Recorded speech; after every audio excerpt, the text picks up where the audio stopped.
अपनी जिंदगी में जोड़िए कई वर्ष और जिंदगी जोड़िए उन कई वर्षों में। नमस्कार, सलाम, सत श्री अकाल दोस्तों। All India radio Chandigarh FM 107.2 megahertz पर मैं diet and nutrition consultant Pallavi Jaisal लेकर हाजिर हूँ लिव लाइफ मोर शो। दोस्तों, ये शो आप तक लाया जाता है फोर्टिस हॉस्पिटल मोहाली के सहयोग से और आप इसे सुनते हैं हर गुरुवार सुबह 10:05 पर। हर दर्द को मिटाए, सारे रोग दूर भगाए, सेवा करे मुस्कालाए, दुनिया बेहतर बनाए। आका अपना हॉस्पिटल। दोस्तों, क्या आपने कभी किसी ऐसे मरीज को देखा है जिसके पेट पर एक थैली होती है जिसमें स्टूल या पैखाना या यूरिन एकत्रित होता है? इसको स्टोमा कहा जाता है। आज के प्रोग्राम में हम आपको बताने वाले हैं कि स्टोमा क्या होता है, इसका क्या महत्व है और ऐसी कौन सी कंडीशंस हैं जिसमें कि मरीज को इससे बहुत फायदा हो सकता है। और आज आपको ये बताते हुए मुझे बहुत खुशी है कि हमारे साथ स्टूडियो में हैं डॉक्टर राजीव कपूर, जो एक well known colorectal pelvic onco surgeon है। तो सबसे पहले तो हम स्वागत करेंगे डॉक्टर कपूर का कि उन्होंने अपने बिजी स्केड्यूल में से हमारे लिए समय निकाला और हमारे शो पर आए। डॉक्टर साहब, बहुत बहुत स्वागत है आपका आज की लिव लाइफ मोर शो में। हेलो पल्लवी, एक बार फिर यहाँ आया आपके शो में पार्टिसिपेट कर रहा हूँ। मोर देन हैप्पी कि मैं इस विषय पर कुछ रोशनी डाल सकूँ। डॉक्टर साहब, क्योंकि आज का हमारा टॉपिक है स्टोमा केयर, तो सबसे पहले तो आज के प्रोग्राम में आप हमें यही बताएं कि स्टोमा दरअसल होता क्या है।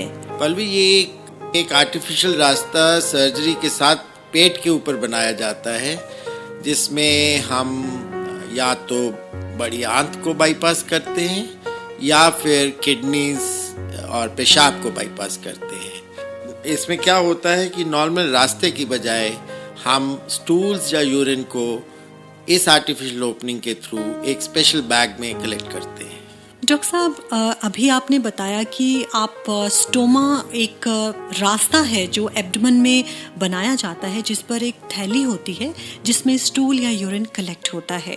डॉक्टर साहब, आई एम श्योर मेरी ही तरह हमारे श्रोता ये जानने के लिए ज़रूर उत्सुक हैं कि स्टोमा बनाने की ज़रूरत किन कंडीशंस में पड़ती है। पल्लवी, कंडीशंस तो बहुत हैं, पर मैं 3 मेन कंडीशंस यहाँ बताना चाहता हूँ।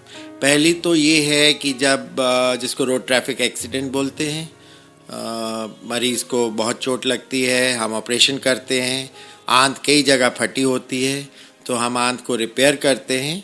पर कभी कभी हम उस रिपेयर को बचाने के लिए या रिपेयर पूरी ना कर सकने के कारण हमें टेम्परेरी लैट्रिन का रास्ता दीवार पर बनाना पड़ता है, जिसको हम स्टोमा बोलते हैं। और ये एक ऐसी सिचुएशन है जहाँ की ये स्टोमा टेम्परेरी बनता है और बाद में इसको हम बंद कर देते हैं। दूसरी कंडीशन वो है जिसमें कि पेशेंट को अपने स्टूल के ऊपर कंट्रोल ख़त्म हो जाता है। कई कारण हैं इसके।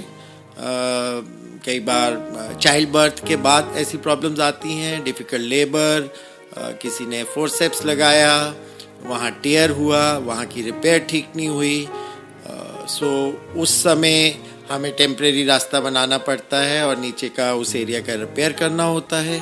तीसरी कंडीशन है जो कि बड़ी आंत का कैंसर है और रेक्टम का कैंसर है, जिसे हम लार्ज इंटेस्टाइन या कोलन एंड रेक्टम दोनों का कैंसर है। इसमें हम कैंसर को जब हम ऑपरेट करते हैं, उसके बाद जो जोड़ डालते हैं, उस जोड़ को बचाने के लिए हमें एक टेम्परेरी रास्ता बनाना पड़ता है, सो दैट कि वो जोड़ ठीक ठाक जुड़ जाए और फिर 3 महीने के बाद हम इस रास्ते को बंद कर देते हैं। कुछ ऐसे कैंसर होते हैं जो कि लैट्रिन के रास्ते के मुंह पर होते हैं, जिसमें हम वो रास्ता नहीं बचा सकते। उन लोगों में फिर हमें एक परमानेंट रास्ता बनाना पड़ता है, जिसको हम ऑब्वियसली परमानेंट स्टोमा या कोलोस्टमी बोलते हैं, एंड वो जीवन भर फिर वो रास्ता उनके पेट पर रहता है। और दोस्तों, अगर आप स्टोमा केयर पर और अधिक जानकारी चाहते हैं तो आप हमें कॉल कर सकते हैं। हमारा नंबर है 9876507444। जी हाँ, 9876507444। और आज हमारे साथ हैं हमारे क्षेत्र के जाने माने colorectal pelvic oncosurgeon doctor Rajiv Kapoor. हर दर्द को मिटाए, सारे रोग दूर भगाए, सेवा करे मुस्कालाए, दुनिया बेहतर बनाए। आका अपना हॉस्पिटल।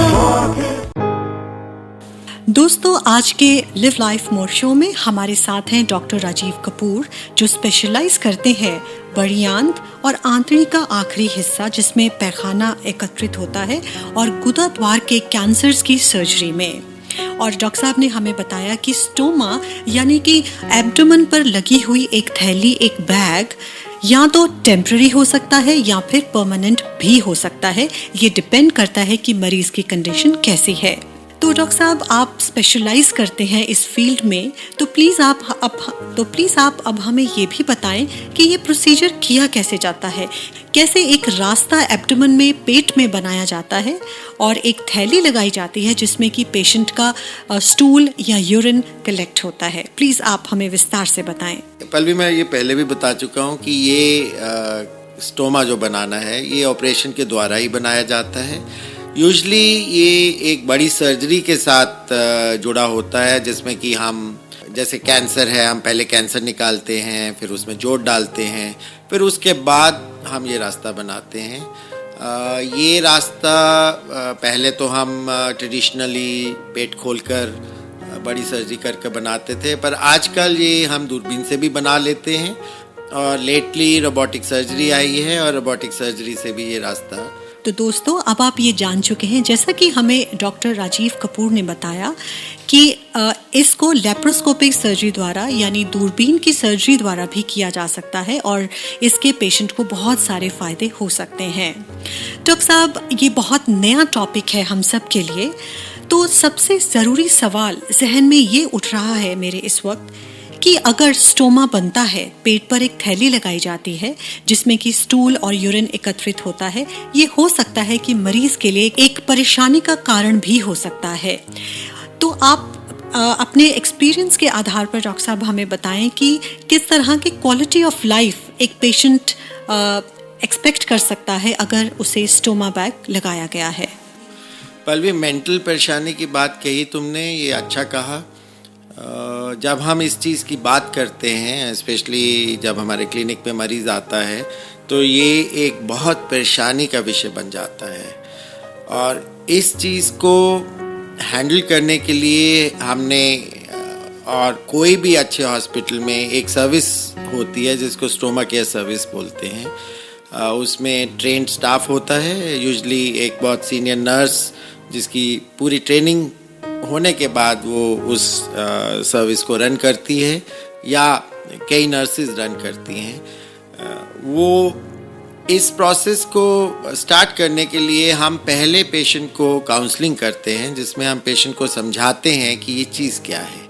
हमारे पास फोटोग्राफ्स हैं, इमेजेस हैं, एक्चुअल बैग्स होते हैं जो हम पेशेंट को बताते हैं। पेशेंट के सारे सवाल, जितने डाउट्स हैं वो क्लियर करते हैं और पेशेंट की लगभग 1-1.5 घंटे की काउंसलिंग के बाद पेशेंट को हम ये तसल्ली दे सकते हैं कि ये अगर कर रहे हैं तो पेशेंट के फ़ायदे के लिए कर रहे हैं। सर्जरी के बाद पेशेंट का रिहैबिलिटेशन होता है, जिसमें कि पहला प्रोसेस ये होता है कि स्टोमा में जो आता है स्टूल या यूरिन, इसको कलेक्ट कैसे करना है। उसके लिए काफ़ी तरह के पेशेंट्स होते हैं, कुछ पतले होते हैं, मोटे होते हैं, डिफरेंट टाइप्स ऑफ रास्ते बनते हैं। सो उसके लिए बहुत तरह के अप्लायंसेस या बैग्स होते हैं। सो कौन सा बैग किस पेशेंट को लगाना है, ये स्टोमा केयर सर्विस डिसाइड करती है। फिर उसके बाद पेशेंट और उसकी फैमिली दोनों की फिर से काउंसलिंग होती है, जिसमें उनको सिखाया जाता है कि ये बैग चेंज कैसे करना है, इसमें जो स्टूल आता है उसको कैसे साफ़ करना है, उसमें अगर कोई स्मेल आती है तो कौन सा फ़िल्टर यूज़ करना है, और पेशेंट को नहाना कैसे है, अपना नॉर्मल लाइफ कैसे स्टार्ट करनी है, वो सारी चीज़ें सिखाई जाती हैं।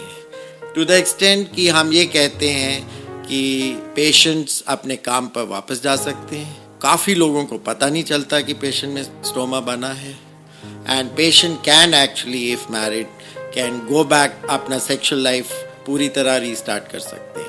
रही बात परमानेंट स्टोमा की, जिसमें कि हमें मालूम है कि ये स्टोमा सारी ज़िंदगी रहेगा, हमारे पास कई तरह के टेक्निक्स हैं जिसमें हम पेशेंट्स को सिखाते हैं कि स्टोमा को कैसे डेली साफ़ करना है, और उस सफाई के बाद पेशेंट सारा दिन बिना बैग के अपने काम पर जा सकता है, उसको बैग डालने की ज़रूरत नहीं होती है। डॉक्टर साहब, आपने बताया कि स्टोमा जो है वो टेम्पररी हो सकता है या फिर परमानेंट होता है। तो डॉक्टर साहब, जब आप टेम्पररी स्टोमा के बारे में बात करते हैं तो उसका मतलब क्या है? किस तरह से वो टेम्पररी है, कैसे उसको बंद किया जा सकता है? पल्वी, टेम्पररी का मतलब है कि वो कुछ महीनों के लिए रहेगा, कई बार 1 साल तक रहता है। उसका पर्पस होता है कि हम किसी टाइम तक स्टूल या यूरिन को अपने नॉर्मल एरिया से डाइवर्ट करते हैं, फिर जो भी ट्रीटमेंट देते हैं, जैसे कैंसर ले लो, हमने नया रास्ता बनाया नीचे, फिर उसके बाद पेशेंट को बिजली लगनी है, पेशेंट को कीमोथेरेपी होनी है। जब वो सारा कुछ ख़त्म हो जाता है और हम उस रास्ते को देखते हैं रेडियोलॉजी कुछ स्पेशल एक्सरेज करके कि वो रास्ता ठीक है, तो फिर हम ये रास्ता बंद कर सकते हैं। इस रास्ते को बंद करने के लिए दोबारा सर्जरी करनी होती है, और वो जो ओपनिंग है उस आंत में, उसको हम रिपेयर करके बंद करते हैं, आंत वापस अंदर डाल देते हैं, और पेशेंट अपने नॉर्मल पैसेज, स्टूल या यूरिन अपने नॉर्मल तरीके से वापस कर सकते हैं। तो दोस्तों, आज के लिव लाइफ मोर शो में हमारे विशेष मेहमान डॉक्टर राजीव कपूर, जो एक well known colorectal pelvic oncosurgeon हैं, उन्होंने हमें बताया स्टोमास के बारे में और स्टोमा केयर के बारे में। डॉक्टर साहब, ये एक बहुत नया टॉपिक है हमारे लिसनर्स के लिए, तो इस बारे में इतने साधारण शब्दों में इतनी सारी जानकारी इतने कम समय में हमें देने के लिए तहे दिल से आपका धन्यवाद। थैंक यू पल्लवी कि मुझे आपने चांस दिया यहाँ बुलाकर इस विषय के बारे में बात करने के लिए। ये एक बहुत टची इशू होता है। काफ़ी लोगों को जहाँ की स्टोमा बनता है, अगर प्रॉपर काउंसलिंग ना की हो तो बहुत ज़्यादा प्रॉब्लम्स आती हैं। टू द एक्सटेंट मैं ऐसी फैमिलीज़ को मिला हूँ जहाँ की फैमिली सेपरेट हो जाती हैं, डाइवोर्स तक सिचुएशन हो जाती है। सो ये बहुत बड़ा सोशल इशू बनकर रह जाता है। पर अगर हम इसको ढंग से टैकल करें, अपनी सर्विस पूरी तरह यूज़ करें, ऑब्वियसली एक टीम एफर्ट होता है, तो इन पेशेंट्स की ज़िंदगी बैक टू नॉर्मल आ जाती है। और जैसे मैंने बोला कि अगर टेम्परेरी स्टोमा है तो कुछ महीनों की बात होती है, फिर उसके बाद हम सर्जरी कर इन रास्तों को बंद कर देते हैं।